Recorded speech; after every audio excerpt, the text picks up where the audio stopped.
नीतीश कुमार की सरकार है, ये टेंडर माफिया के इशारे पर भ्रष्ट ठेकेदारों के दबाव में आकर खुदा बख्श लाइब्रेरी के कुछ हिस्सों को तोड़ने जा रही है। पूरा बिहार जो है वो माफिया की गिरफ्त में है।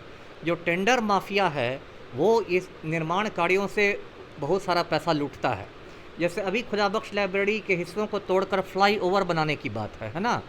और ये फ्लाई ओवर में कहा जा रहा है कि 300 करोड़ की लागत आएगी, लेकिन होगा ऐसा कि 50 करोड़ में ही फ्लाई ओवर बना दिया जाएगा और बचे जो 250 करोड़ हैं उस राशि का बंदर बांट हो जाएगा। ऐसा है कि मेरी सरकार से लंबी लड़ाई चल रही थी, तो 2-3 साल पहले सरकार ने मुझे समय से पहले रिटायर करा दिया।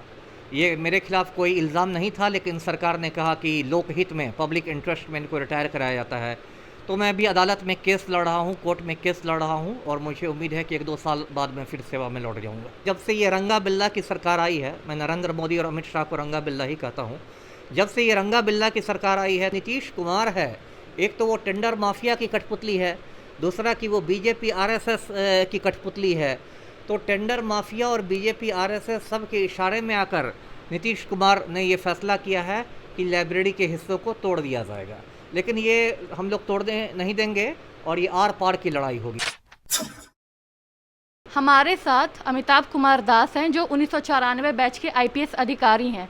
इन्होंने अभी हाल में ही खुदा बख्श लाइब्रेरी को तोड़ने के खिलाफ अपना पदक लौटा दिया है। ऐसा है कि पटना की ऐतिहासिक खुदा बख्श लाइब्रेरी है, जो बहुत पुरानी है। 1891 में इसकी बुनियाद पड़ी थी, 1891 में, और एक धरोहर है। मैं इसे पूरी इंसानियत की धरोहर मानता हूँ और हिंदुस्तान की गंगा जमनी तहजीब की निशानी है। लेकिन ये जो नीतीश कुमार की सरकार है, ये टेंडर माफिया के इशारे पर भ्रष्ट ठेकेदारों के दबाव में आकर खुदा बख्श लाइब्रेरी के कुछ हिस्सों को तोड़ने जा रही है। तो इस फैसले से मुझे गहरा सदमा लगा है। मैं खुद भी एक पुस्तक प्रेमी हूँ और खुदा बख्श लाइब्रेरी बराबर आया जाया करता था। तो अपना विरोध दर्ज करने के लिए मैंने अपना जो पुलिस पदक है वो महामहिम राष्ट्रपति महोदय को वापस कर दिया है। और मैंने बाकी लोगों से भी अपील की है, जो बाकी बुद्धिजीवी लोग हैं, साहित्यकार हैं, रंगकर्मी हैं, कि उनको भी जो सम्मान मिले हों, पद्मश्री मिला हो या साहित्य अकादमी मिला हो, वो सम्मान इस फैसले के खिलाफ लौटाना शुरू कर दें। सर, तो इस पदक से आपको किस वर्ष सम्मानित किया गया था? इस पदक से मुझे वर्ष 97 में, सन 97 में सम्मानित किया गया था। तो आप 1994 बैच के अधिकारी हैं और आपको 97 में सम्मानित भी कर दिया गया था। तो ये तो आपके लिए काफ़ी खुशी की बात हुई होगी कि नौकरी मिलने के तुरंत बाद आपको पहचान मिली, पदक मिलना तो एक बहुत ही खुशी की बात होती है। हाँ, अच्छा तो लगता ही है। यदि आपको उत्कृष्ट कार्य के लिए पदक मिले तो खुशी की बात तो है ही, इसमें तो कोई दो राय नहीं है। मुझे भी अच्छा लगा था। तो अभी आपकी पोस्टिंग कहाँ है? ऐसा है कि मेरी सरकार से लंबी लड़ाई चल रही थी, तो 2-3 साल पहले सरकार ने मुझे समय से पहले रिटायर करा दिया। ये मेरे खिलाफ कोई इल्ज़ाम नहीं था, लेकिन सरकार ने कहा कि लोकहित में, पब्लिक इंटरेस्ट में इनको रिटायर कराया जाता है। तो मैं अभी अदालत में केस लड़ रहा हूँ, कोर्ट में केस लड़ रहा हूँ और मुझे उम्मीद है कि 1-2 साल बाद मैं फिर सेवा में लौट जाऊँगा। तो आपको सरकार बिना किसी कारण, आप जैसे अधिकारी को आईपीएस आईएएस का हमारे देश में एक रुतबा है, हर एक युवा बनना चाहते हैं और हमारे देश में अब आईएएस आईपीएस भी सुरक्षित नहीं है।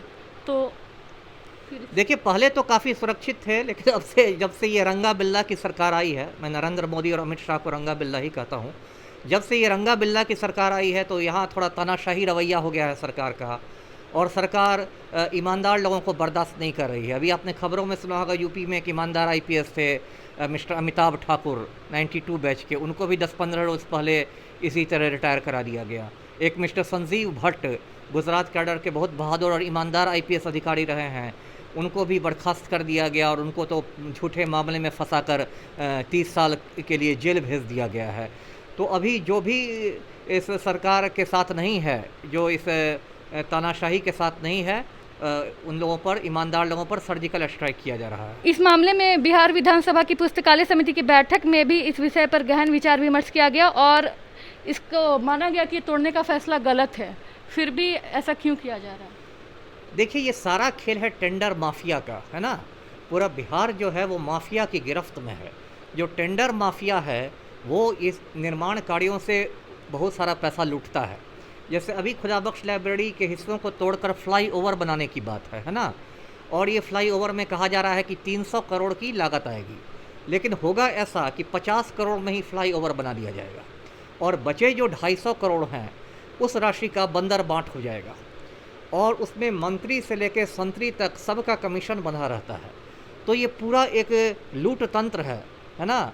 और ये लोग मुख्यमंत्री बात करते हैं कि विकास की आंधी बह रही है, विकास की आंधी। ये कोई विकास की आंधी नहीं बह रही है, ये घोटाला की आंधी बह रही है और घपले का तूफान चल रहा है। विकास की आड़ में 1891 में ये पब्लिक के लिए लाइब्रेरी खुली थी। विकास की आड़ में इस पुरानी लाइब्रेरी को तोड़ना भी तो गलत है ना। वही तो मैं कह रहा हूँ कि ये लोग तो, ये सरकार तो पटना की पहचान मिटाने पर तुली हुई है। खुदा बख्श लाइब्रेरी पर तो पूरा बिहार, पूरी दुनिया फ़ख्र करती है। अब कल ये लोग कहेंगे, नीतीश कुमार कहेगा कि हम लोग गोलघर तोड़ देंगे, गोलघर में एक शॉपिंग मॉल बना देंगे, विकास की आंधी चला देंगे। तो इस तरह से तो धीरे धीरे पूरे पटना की पहचान मिट जाएगी।